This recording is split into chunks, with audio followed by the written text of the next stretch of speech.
আমার আব্বাজান দাদাজান চরমনের জমিনে ঘুমায় আছে।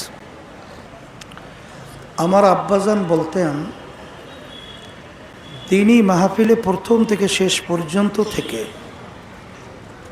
বিদায় হয়ে চলে গেলে আমল নামার মধ্যে কম পক্ষে হলো 50 লক্ষ নেকি এর কম জমা হতেই পারে না।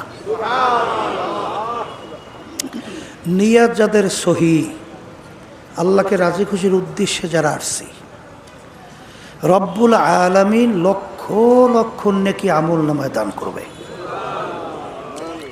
তাহলে আমরা যারা মাহফিলে আসছি, জিতছি না ঠকছি?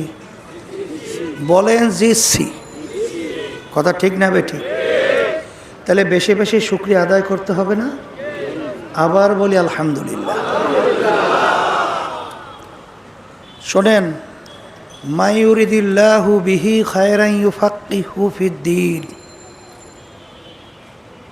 আল্লাহ যাকে ভালোবাসেন, ইচ্ছা করেন, তাকে দ্বীনের সহি বুঝ দান করে।